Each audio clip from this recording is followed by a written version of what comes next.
وہ کہتے ہیں اس بندے نے پہلے مجھے گالی دی اس لیے اس کی پٹائی کی. اچھا اس کیس کے بعد اسلام آباد سپریم کورٹ میں جو کیس تھا اس میں پیش ہونے کے بعد وہ ہائی کورٹ چلے گئے, چونکہ یہ جنگل میں آگ کی طرح پھیل چکی تھی بات. تو وہاں پہ صحافیوں نے جب ان سے پوچھا کہ مروت صاحب آج پھر جھگڑا ہو گیا آپ کا, تو انہوں نے کہا نہیں میرا جھگڑا نہیں ہوا, میرے جونیئر وکیل کو اس نے گالی دی اور میرا جونیئر وکیل اس کے ساتھ لڑائی کی ہے. اب آپ اس سے اندازہ لگا لیں کہ سچا کون ہوگا اور جھوٹا کون ہوگا. تو جناب یہ سپریم کورٹ کی حدود کے اندر اس طرح کی بد تہذیبی اور یہ گندا کام کیا جاتا ہے, اس طرح لوگوں پہ حملے کیے جاتے ہیں. کیا یہ سپریم کورٹ ہے یا کوئی ضلع کچہری ہے کہ جہاں پہ اس طرح وارداتیں ڈالی جاتی ہیں, جوڈیشل مجسٹریٹ کو کبھی روک لیا جاتا ہے؟ تو وکیلوں کے رویے وہاں پہ تو دیکھنے میں اس طرح کے ملتے تھے, کبھی ہائی کورٹ میں یا سپریم کورٹ میں یہ صورتحال نہیں ہوتی. لیکن اب اگر وہاں پہ یوتھیے وکیل یہ رویہ اپنائیں گے تو موجودہ چیف جسٹس صاحب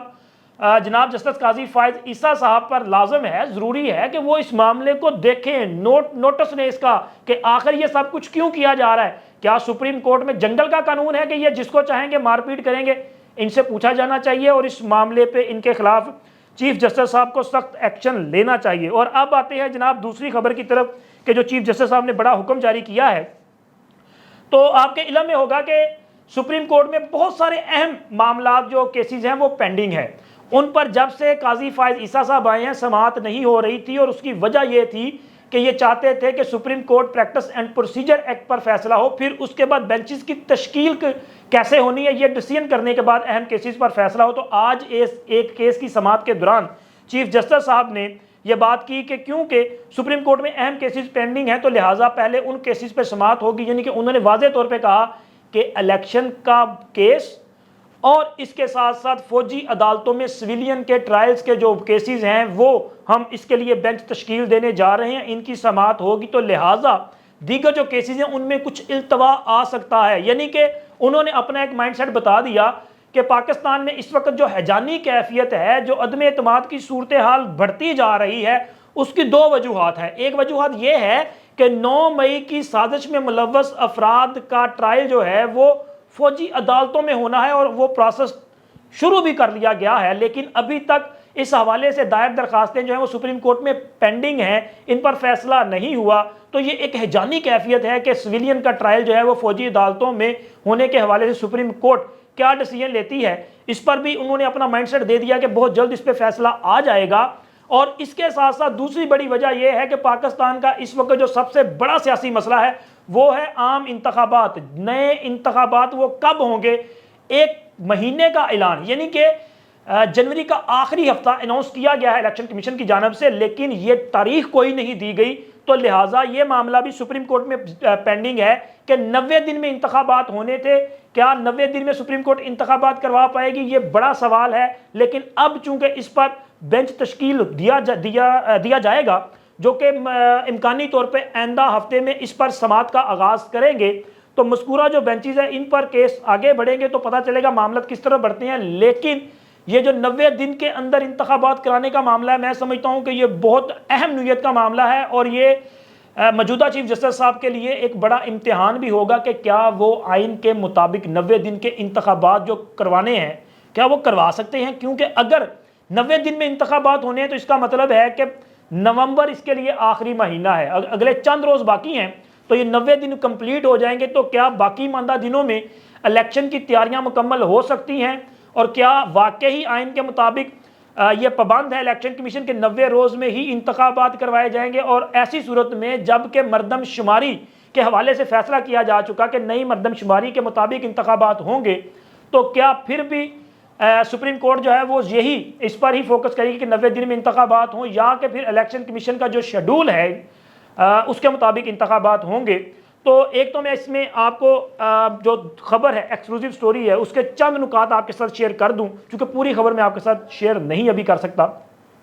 تو جناب میرے جو سورسز ہیں ان کا یہ کہنا ہے کہ اس حوالے سے الیکشن کمیشن نے اپنا جو پیپر ورک ہے وہ مکمل کر لیا ہے, تمام پولیٹیکل پارٹیز کو اعتماد میں لیا جا چکا ہے,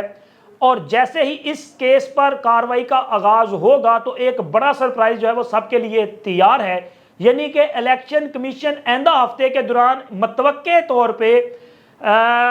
مجوزہ الیکشن کا ایک شیڈول جو سپریم کورٹ میں پیش کر سکتا ہے, جو کہ تقریباً 80% تک فائنل کر لیا گیا ہے۔ یہ شیڈول الیکشن کمیشن کی جانب سے وہاں پہ جمع کروایا جائے گا، جس کے مطابق جنوری میں ہی انتخابات کروائے جائیں گے۔ تاہم اس شیڈول میں بتایا جائے گا کہ 30 نومبر 2023 تک حلقہ بندیوں کا کام مکمل کر لیا جائے گا۔ پھر اس کے بعد ایک شیڈول موجود ہوگا کہ جس کے مطابق نومینیشن پیپرز جو ہیں وہ فائل کیے جائیں گے، ان کی اسکروٹنی کی جائے گی، اس کے بعد ابتدائی لسٹیں، پھر حتمی لسٹیں لگیں گی، پھر انتخابی مہم جو ہے اس کے لیے وقت دیا جائے گا، اور بعد ازاں پولنگ ڈے کے حوالے سے بھی تاریخ جو ہے وہ اس شیڈول کا حصہ ہوگی، اور تاریخ وہی ہوگی جو اب سے پہلے جو آپ تک پہنچ چکی ہے۔ میں نے بھی اس پر ایک ویلوگ کیا تھا جس میں اس تاریخ اسپیسیفک تاریخ بتائی گئی تھی کہ یہ آخری اتوار بنتا ہے جنوری کا، تو وہ تاریخ جو ہے وہ دے دی جائے گی، اور ہوپ فلی کہ یہ شیڈول آنے کے بعد سپریم کورٹ مذکورہ جو کیس ہے اس کو نپٹا دے گی، کیونکہ قانونی تقاضا پورا ہو چکا ہوگا، کیونکہ جو فیصلہ ساز ہیں، جو طاقت والے ہیں، انہوں نے یہ فیصلہ کیا ہوا ہے کہ ہم نے قاضی کو ناراض نہیں کرنا۔ اگر کوئی ایشو تھا کسی کے ساتھ تو وہ سہولت کاری والوں کے ساتھ تھا۔ قاضی صاحب کے تمام جو احکامات ہیں ان پر آئین اور قانون اور ان کی مکمل وہ کیا کہتے ہیں روح کے مطابق عمل درآمد کیا جائے گا، اور ان فیصلوں کے کسی صورت بھی انحراف کا کوئی 1% چانس بھی نہیں ہے۔ اور جبکہ فوجی عدالتوں سے متعلق جو معاملات ہیں، چونکہ اس پر پہلے سے ایک بینچ قائم تھا، چیف جسٹس صاحب اس کی صدارت کر رہے تھے، جو سابقہ چیف جسٹس بدیال صاحب تھے، اب وہ نہیں ہیں، تو جو باقی ججز ہیں وہ سپریم کورٹ میں موجود ہیں۔ کیا وہی اس کیس کی سماعت کرتے ہیں یا کہ نیا بینچ تشکیل دیا جاتا ہے؟ تو جو میری دانست ہے اس کے مطابق یہ ہے کہ شاید نیا بینچ تشکیل دیا جائے گا، اور ہوپ فلی کہ اس بینچ کا حصہ وہ لوگ بھی ہوں گے، وہ ججز بھی ہوں گے جنہوں نے اس کیس کی سماعت سے انکار کیا تھا۔ تو لہٰذا یہ جو معاملات ہیں وہ اگلے ہفتے میں آپ کے سامنے ہوں گے۔ اور اس کے ساتھ ساتھ کیونکہ تحریک انصاف نے ان کا کام ہے لچ فرائی کرنا، انہوں نے بھی ایک لچ فرائی کیا ہوا ہے کہ جس میں جو نااہلی کی میعاد کو امینڈ کیا گیا تھا نا الیکشن ایکٹ میں، جس میں اس کی میعاد جو ہے وہ زیادہ 5 سال کی گئی تھی، اس پر معاملہ انہوں نے چونکہ ہائی کورٹ میں چیلنج کر رکھا ہے، تو یہ بھی جناب اگلے ہفتے میں اس پر بھی ہائی کورٹ کی طرف سے پہلے سے نوٹس جاری کیے جا چکے ہیں۔ اب دیکھیں کہ یہاں پہ کیا فیصلہ آتا ہے، اور کیا یہ معاملہ یہیں پہ ختم ہوتا ہے یا سپریم کورٹ میں جاتا ہے، یعنی کہ اگلے ہفتے سے سپریم کورٹ میں کافی آپ کو گہما گہمی بھی نظر آئے گی، اور سپریم کورٹ بہت اہم مقدمات کے فیصلے کرے گی، جس سے ملک میں سیاسی عدم استحکام بھی ختم ہوگا اور ہیجانی کیفیت کا بھی خاتمہ ہوگا۔ اب تک کے لیے اتنا ہی، اللہ حافظ۔